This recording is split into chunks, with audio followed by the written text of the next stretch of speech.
Hermanos, hoy es un día muy especial, como todos lo saben. Hoy es un día memorial, un recordatorio de la gloriosa resurrección de nuestro Señor Jesucristo.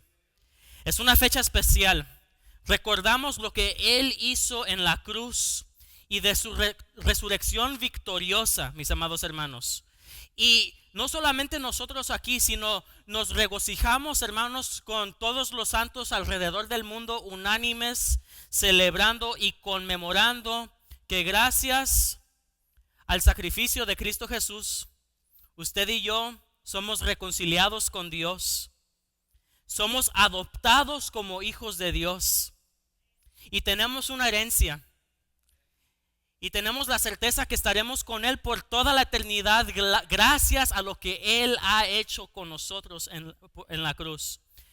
El tema de esta mañana, mis amados hermanos, es el fruto de la cruz. El fruto de la cruz. Recordamos que Cristo murió en el año 33, entonces aproximadamente hace 1991 años, casi 2000 años, Cristo entregó su vida en perfecta obediencia a la voluntad del Padre. Y nosotros nos deleitamos en los resultados de eso.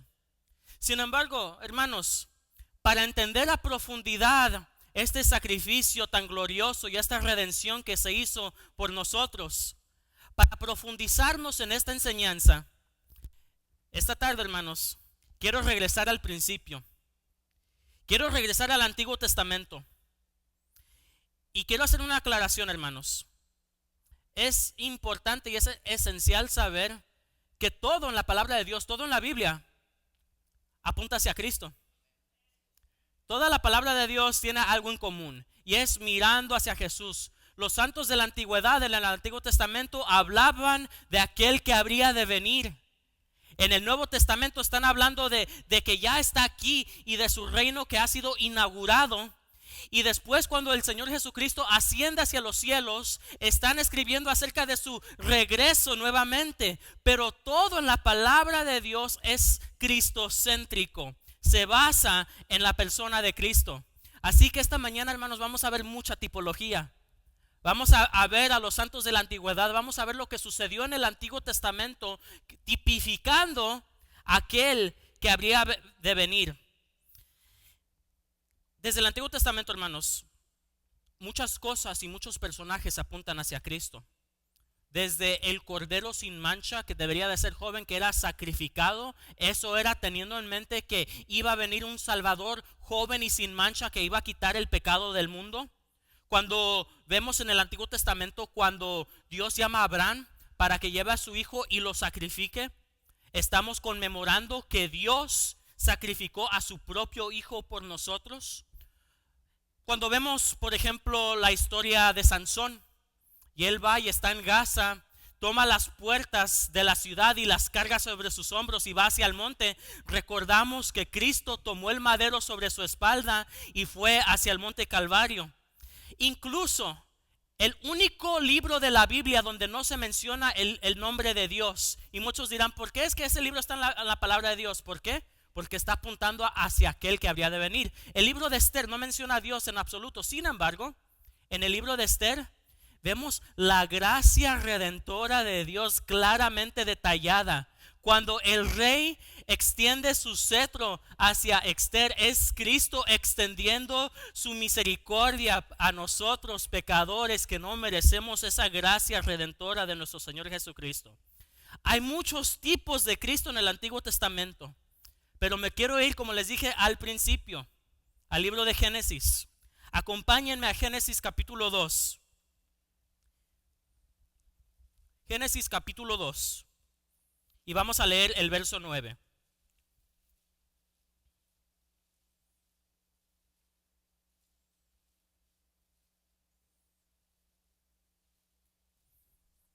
Génesis 2:9 dice así la palabra de Dios. Y Jehová Dios hizo nacer de la tierra todo árbol delicioso a la vista y bueno para comer. También el árbol de vida en medio del huerto y el árbol de ciencia de bien y del mal. Vamos a orar. Pedirle al Señor que esté con nosotros y que nos hable a través de su palabra. Glorioso Dios, te alabamos y bendecimos tu nombre. Gracias por esta dicha de venir a tu casa de oración, a escuchar tu palabra, a participar de la cena del Señor, a recordar de los padecimientos tuyos en la cruz, Señor, y lo que sucedió para que nosotros podamos ser reconciliados contigo. Gracias por tu Hijo. Señor, gracias por esta salvación tan grande que nos has dado. Señor, gracias por tu Espíritu Santo que mora dentro de nosotros y está con nosotros todos los días hasta el fin del mundo. Señor, gracias porque resucitaste con una resurrección victoriosa, derrotando la muerte, sepultando nuestro pecado, Dios mío, y así mismo, Dios mío, nuestros pecados han sido lavados, han sido quitados en su totalidad. Señor, gracias porque regresarás nuevamente por tu iglesia, Dios mío, y anhelamos, Señor, tu venida. Te honramos y glorificamos tu nombre, Señor. Pedimos que tu Espíritu Santo obre a través de tu palabra, a través de tu siervo, en cada oyente, para honra y gloria de tu santo nombre. Te lo pedimos en el nombre de Jesús. Amén. ¿Por qué este pasaje? ¿Por qué Génesis capítulo 2? Hablando acerca del árbol del conocimiento del bien y del mal. ¿Por qué estudiando acerca del árbol de la vida? Para entender profundamente el sacrificio de Jesús. Recordamos el principio, recordamos jardín. La Biblia resalta en este pasaje dos árboles en particular: el árbol del conocimiento del bien y del mal, y resalta el árbol de la vida. Ahora, el concepto, hermanos, de un árbol tiene gran significado profundo, tiene una densidad rica a través de todas las escrituras. Obviamente en Edén había muchos árboles, era un jardín lleno de vegetación. Sin embargo, la palabra de Dios resalta dos árboles en particular: el árbol del conocimiento del bien y del mal y el árbol de la vida. Dios, al crear a Adán y Eva, instituye leyes, instituye advertencias. La tierra le fue dada a Adán para que él se enseñoree de ella, que cuide de ella, que sea buen administrador de ella. Sin embargo, Dios probó la obediencia de Adán. Creó estos árboles y les dice: de este árbol de conocimiento del bien y del mal no comeráis, porque si comen ciertamente morirás. Vayamos, lo leamos. Génesis capítulo 2 y versículo 16, por favor.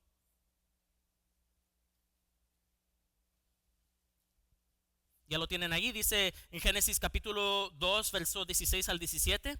Y mandó Jehová Dios al hombre diciendo: de todo árbol del huerto podrás comer, mas del árbol de la ciencia del bien y del mal no comerás, porque el día que comieres de él, ciertamente morirás.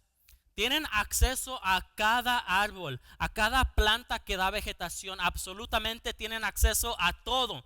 Solamente se les prohíbe un árbol, un solo árbol se les prohíbe: el árbol del conocimiento del bien y del mal. Así que la ley que instituyó Dios es: si comes de este árbol, morirás. Sin embargo, hay otro árbol que se resalta en la palabra de Dios, y es el árbol de la vida. Vayamos a Génesis 3 ahora. Génesis 3, del 22 al 24.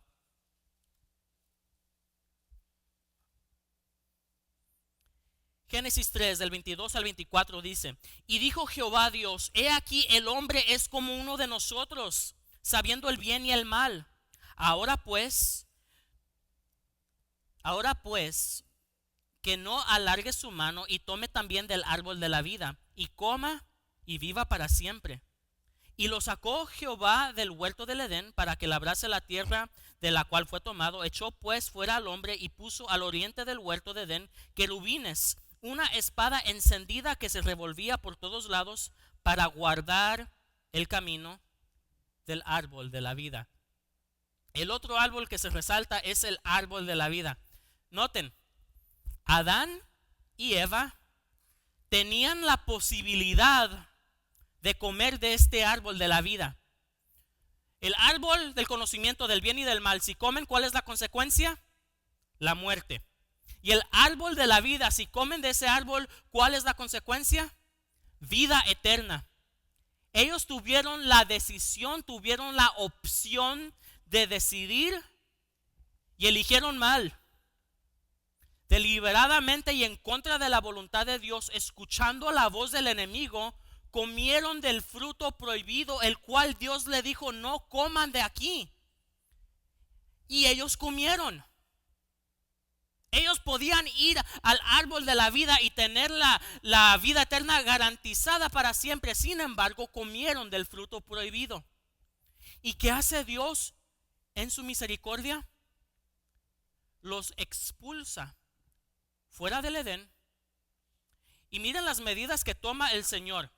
Cuando los expulsa fuera del Edén, pone querubines, pone ángeles protectores circulando, rodeando el jardín. ¿Para qué? Para proteger el camino al árbol de la vida. ¿Por qué? Esto fue un acto de misericordia de parte de Dios. Fue un acto de misericordia. Imagínense una raza pecaminosa y caída que ya desobedecieron y el pecado entró dentro de ellos. Y después de que hayan caído, que tomen del árbol de la vida y que vivan para siempre en sus pecados, con enfermedad, una vida miserable. Y Dios en su misericordia los botó fuera del jardín del Edén y cubrió el camino de la vida para el árbol de la vida para proteger el camino de la vida. Vemos este ejemplo. Recuerden que les dije, vamos a ver mucha tipología. El árbol tiene grandes significados en la palabra de Dios. Tiene riqueza y tiene profundidad. Teniendo esto en mente, vamos al primer ejemplo de un árbol, hermanos. Ya vimos los árboles del jardín del Edén, el árbol del conocimiento del bien y del mal y el árbol de la vida. Ahora vayamos a Éxodo capítulo 15, por favor. Y noten, todo esto está tipificando algo que va a venir. Éxodo capítulo 15 y verso 22.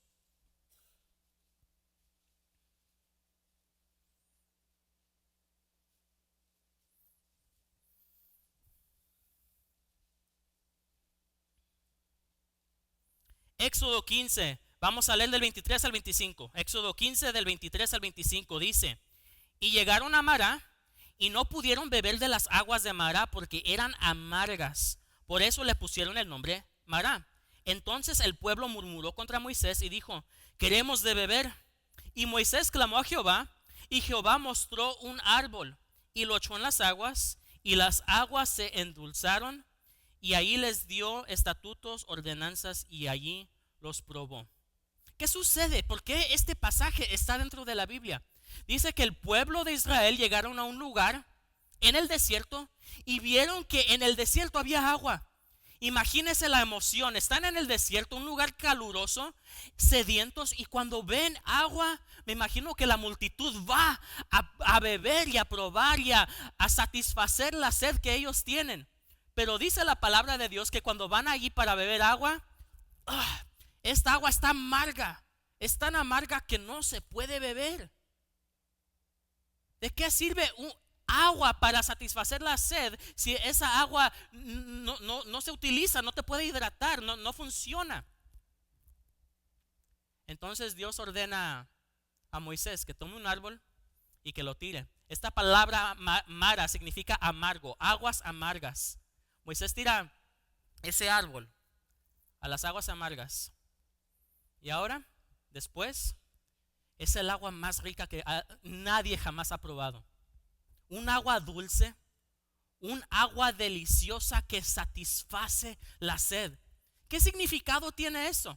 Está apuntando hacia algo que va a venir, hermanos. Está apuntando hacia algo que va a venir. Ese árbol fue tirado a las aguas y esas aguas amargas, sucias, que no satisfacen, se convirtieron dulces y deliciosas para beber. Noten los detalles. Todo apunta hacia Cristo, mis amados hermanos. Todo apunta hacia Cristo. El próximo ejemplo y después damos la conclusión. Ejemplo número 2. Segunda de Reyes Otro pasaje que parece ser tan insignificante aquí en la Biblia. Segunda de Reyes, capítulo 6. Vamos a ver una historia en la vida de Eliseo.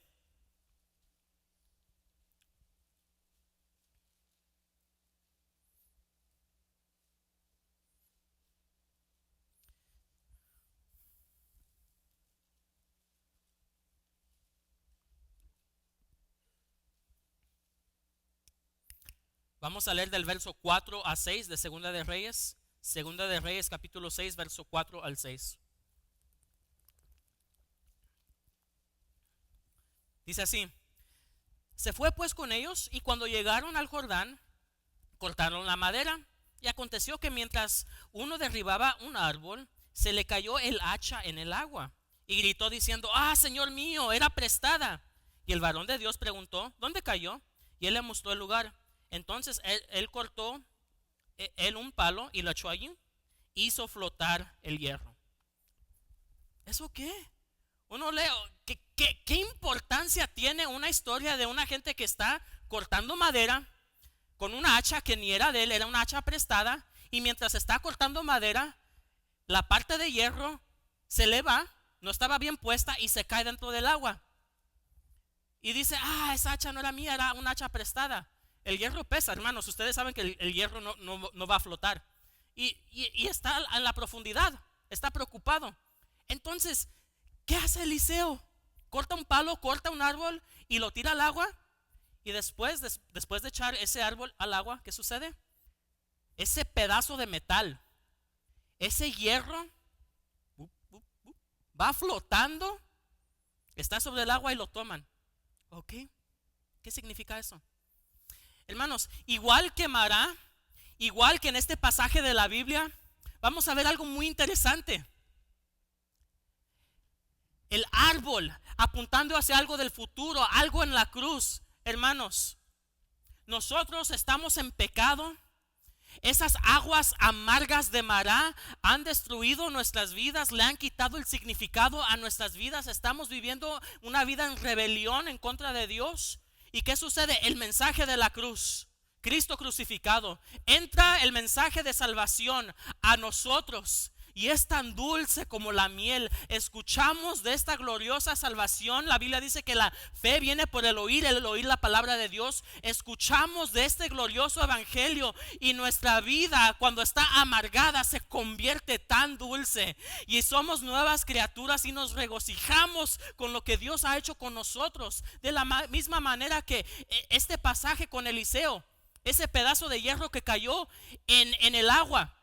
Hermanos, nosotros estábamos muertos en delito y en pecado. No existía la posibilidad de que usted pueda ser salvo. Debido a nuestro pecado, fuimos arrastrados a la profundidad.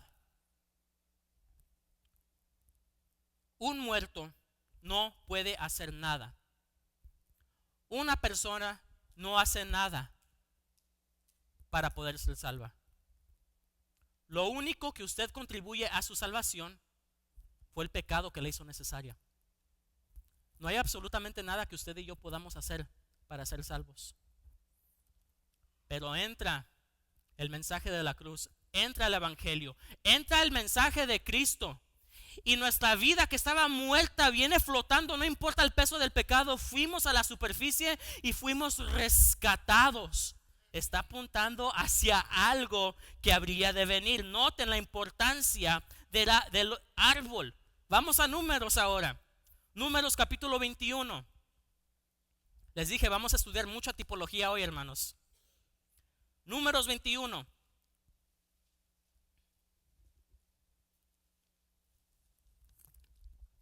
Vamos con el tercer ejemplo. Del verso 8 al 9 de Números. Números 21, del 8 al 9. Dice así la palabra de Dios. Y Jehová dijo a Moisés: hazte una serpiente ardiente y ponla sobre un asta, y cualquiera que fuere mordido y mirare a ella vivirá.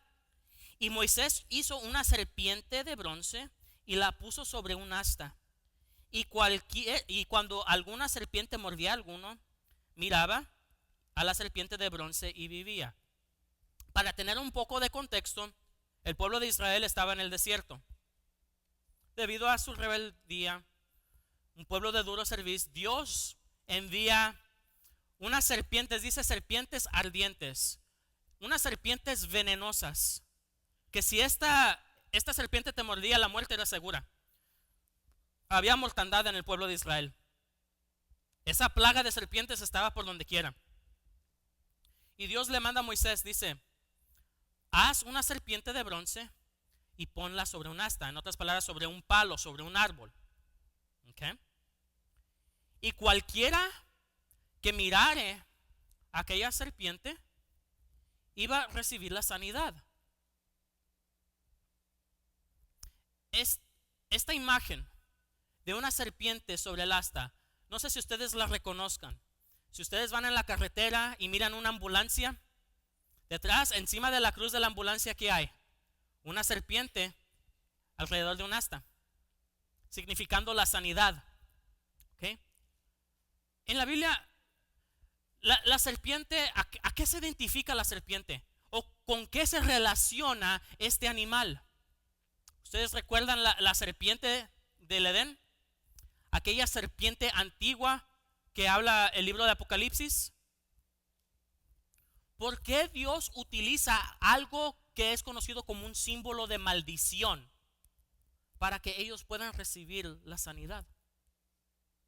Es increíble. ¿Por qué no sacrificar un cordero o algo que significa algo limpio, algo puro, un cordero, un carnero, un macho cabrío, algo que simbolice el cordero de Dios? No, sin embargo se utiliza una serpiente que es un símbolo de abominación y es un símbolo de pecaminosidad. Y todo aquel que mire sobre esa serpiente iba a recibir la sanidad. Vuelvo y repito, estamos apuntando hacia algo que va a venir. Nos estamos preparando para algo que está por venir. Cuarto ejemplo.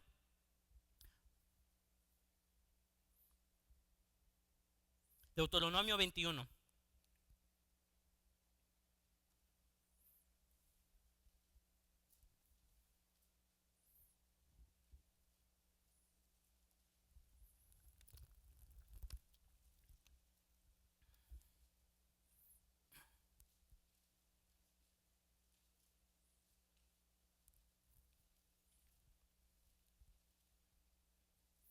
Deuteronomio capítulo 21, y vamos a leer del verso 22 al 23, dice: si alguno hubiere cometido algún crimen digno de muerte y lo hicieses morir y lo colgares en un madero, en otras palabras en un árbol, no dejarás su cuerpo que pase la noche sobre el madero.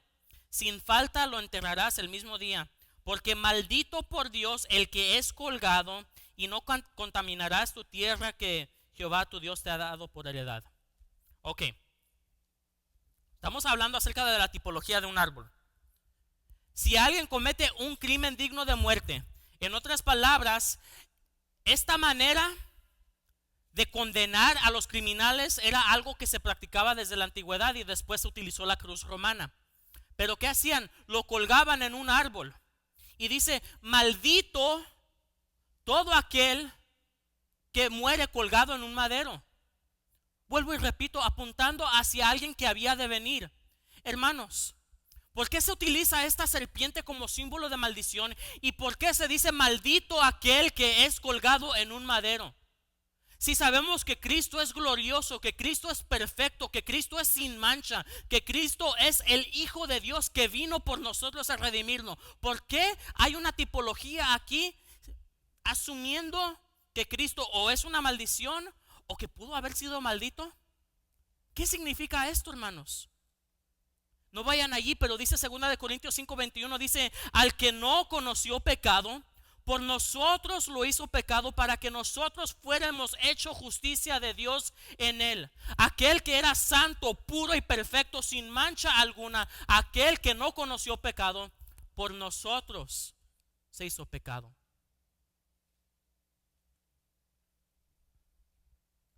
Dios es santo. Requiere santidad. Nosotros no lo somos.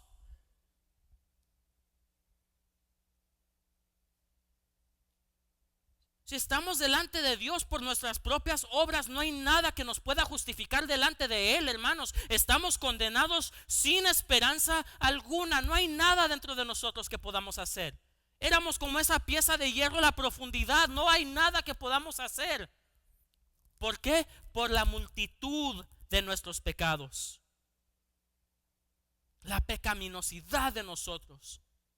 Y un problema es que el pecador realmente no se da cuenta qué tan pecador realmente es.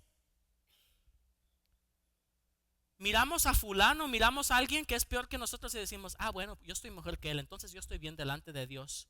Queremos comparar nuestra vida moral con nuestro prójimo, pero el estándar no es nuestro prójimo, el estándar es la ley de Dios. Si comparamos nuestra vida a la ley de Dios, estamos condenados justamente, y Dios es santo, Dios no tolera el pecado, entonces estamos condenados. Entonces, ¿por qué tipificando la maldición? Hermanos, Cristo siendo santo, puro y perfecto, Él tomó el pecado de todo el mundo sobre sus hombros. La peor atrocidad imaginable que usted pueda pensar fue impuesta sobre Cristo en la cruz. El peor pecado que usted haya cometido en toda su vida fue impuesta sobre Cristo. Aquel que no conoció pecado tomó el pecado de todo el mundo sobre sus hombros. Toda su maldad, toda mi maldad, toda la maldad de Hitler, toda la maldad de Joseph Stalin, toda la maldad del emperador mongol Genghis Khan, toda la maldad de todo el mundo entero fue puesta sobre él y la pagó en su totalidad. Cristo fue aquella serpiente en el desierto que si usted mira y cree en la sanidad va a venir a usted. Mirando a Él que era perfecto y se convirtió en un símbolo de maldición por usted, hermano. ¿Se dan cuenta de la paga, el precio tan alto de nuestra salvación?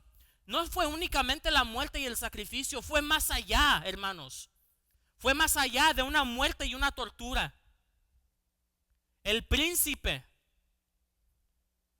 de los apóstoles, nuestro rey, no es cobarde, no lo es.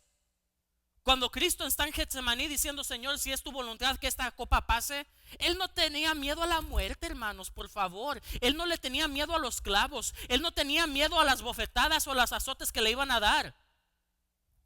Los apóstoles gozosamente los recibieron. Cuando está Pedro y Juan siendo azotados, estaban gozosos porque tienen el privilegio de padecer por Cristo. El capitán no tenía miedo a la muerte. Pero ¿qué sucedía? El santo, puro y perfecto tomó el pecado del mundo. Tomó el pecado de todo el mundo. Y dice Isaías 53:10, no lo busquen, pero dice así: con todo esto Jehová quiso quebrantarlo, sujetándole a padecimiento. Dios quebrantó a su propio hijo. ¿Por qué? Porque Dios odia el pecado y es santo, y su hijo se convirtió en pecado tomando el pecado de todo el mundo. Y así que cuando la ira de Dios, el castigo de Dios viene, en vez de venir en contra de usted, en vez de venir en contra mía, cae sobre su hijo y paga el precio de nuestro pecado en su totalidad. Tomó la maldición sobre sí mismo. Maldito todo aquel que es crucificado o es colgado sobre un madero. Cristo fue crucificado sobre un madero. Y su perfecta justicia, la cual nosotros no tenemos justicia propia. Nosotros no tenemos una santidad posicional propia. Pero ¿qué sucede? Al mirar aquella serpiente de bronce en el asta, al mirar al Cristo crucificado, al mirarlo, al creer en Él, a depositar nuestra fe, un intercambio sucede. Esto es conocido como imputación. Un intercambio glorioso sucede. Cristo a nosotros nos otorga su perfección. Nos da su justicia, la cual nosotros no tenemos. Nos da su santidad. Ahora, ya que el Dios perfecto nos ha otorgado estos regalos, nosotros podemos pararnos delante de Dios declarados justos y sin mancha. ¿Por qué? Porque el que murió en la cruz nos ha dado ese regalo. El que murió en la cruz nos ha dado el privilegio de que nosotros legalmente podamos ser hechos hijos de Dios para la honra de su nombre, hermanos. Podemos ser hechos hijos de Dios. Lo que sucedió en la cruz, hermanos, fue un milagro. El cielo se oscureció, la tierra se llenó de tinieblas, la tierra tembló. Reconoció que su hacedor estaba sufriendo, estaba padeciendo. La creación le obedece. ¿Quién es este que los vientos y el mar le obedecen? Toda la creación le obedece a Dios. Sin embargo, cuando al hombre se le dice que obedezca a Dios, no. Yo soy el Dios de mi propia vida. A mí no me manda nadie. No nos sujetamos al señorío de Cristo. Vemos que con todo esto Jehová quiso quebrantarlo y Cristo murió pagando el precio que usted y yo jamás pudiéramos pagar. Ahora, ¿qué tiene que ver eso con el árbol de la vida, hermanos? ¿Qué tiene que ver con los árboles del Génesis? Allí vamos, ¿están listos? Acabamos de hacer algo aquí hermoso, participar de la cena del Señor. Vayamos, hermanos, a Juan capítulo 6 y versículo 54.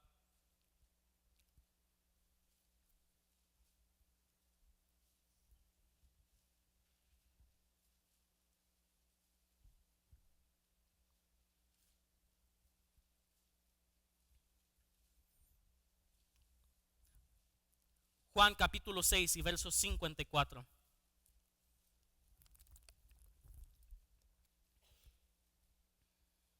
Dice: el que come mi carne y bebe mi sangre tiene vida eterna, y yo le resucitaré al día postrero. Ah, caray, qué enseñanza tan rara de Jesús. Que nos convirtamos en caníbales, que comamos su propia carne y que bebamos su sangre. Eso suena algo pagano, eso suena algo que no viene de Dios. ¿A qué significa Jesús? Y cuando los judíos escucharon esto, se molestaron y dice: ¿quién es este que nos da su propia carne y su sangre para beber? Eso no era de Dios, eso era algo pagano. Pero no entendían el significado verdadero de eso. No vayan ahí, pero Mateo 26 dice: mientras comían, tomó Jesús el pan y bendijo, y lo partió y dio a sus discípulos y le dijo: tomad, esto es mi cuerpo. Cuando nosotros participamos de la cena del Señor, nosotros recordamos de los padecimientos de Jesús. Cuando comemos el pan, y ese pan que damos es un poco crujiente, para que recordamos que Cristo fue inmolado por nuestros pecados. Cuando bebemos de la copa, recordamos la sangre de Jesús que fue derramada por nosotros. Y eso significaba, eso Jesús decía cuando dice: el que come mi carne y bebe mi sangre, significando haciendo esto en memoria de Él. Hermanos, lo que hizo aquel arcángel en el jardín del Edén, con espada rodeando el jardín, protegiendo el camino al árbol de la vida, Jesús mismo abrió el camino al árbol de la vida. Es más, en la cruz, ese árbol que estaba ahí, hay fruto que está colgando, y ese es el fruto que da vida eterna. No me refiero al fruto que estaba en el Edén. Sin embargo, el fruto que estaba allí en el monte de la calavera, donde fue crucificado Jesús, nuevamente hay fruto que si usted come, si usted toma de eso, va a vivir para siempre. Cristo es ese fruto. Cristo es la vida eterna. El que cree en mí, aunque esté muerto, vivirá. El que tiene a Cristo tiene la vida. El que no tiene a Cristo no tiene la vida. Tenemos vida eterna únicamente por lo que Cristo hizo por nosotros, hermanos. Alabado sea su nombre, hermanos. Nosotros participamos de eso. Entonces, hermanos, quiero referirme a aquella profecía del profeta Isaías. No vayan allí, pero Isaías capítulo 45 versículo 22 dice: mirad a mí y sed salvos todos los términos de la tierra, porque yo soy Dios y no hay más. Mirad a mí y sed salvos. Hablando acerca de Jesús. ¿Dudas de tu salvación? ¿No sabes si algún día tendrás la vida eterna, si vas a gozar de estar con Dios por toda la eternidad? Mira a Él, a Cristo que estuvo en la cruz crucificado, pagando el precio de tu redención. Cree en Él. Amado hermano, todo lo que se requiere para que nosotros seamos salvos es creer. Porque somos salvos por la gracia de Dios, por medio de la fe. Si creemos en Él. Isaías dice, mira a mí. Como miraron a la serpiente que estaba en el desierto, Cristo está elevado, crucificado. Mirad a Él todos los fines de la tierra para que seamos salvos. El príncipe de los pecadores, perdón, de los predicadores, el príncipe de los predicadores, conocido como Charles Haddon Spurgeon, un joven que a la edad de 15 años fue salvo. Charles Spurgeon iba de camino a su iglesia y se encontró en una tormenta fuerte. Tenía 15 años. Y debido a la tormenta de nieve que vino, encontró la iglesia más cercana y entró allí para escuchar la palabra de Dios. Y el que estaba allí predicando ni era el pastor, era un laico, porque el pastor estaba afuera.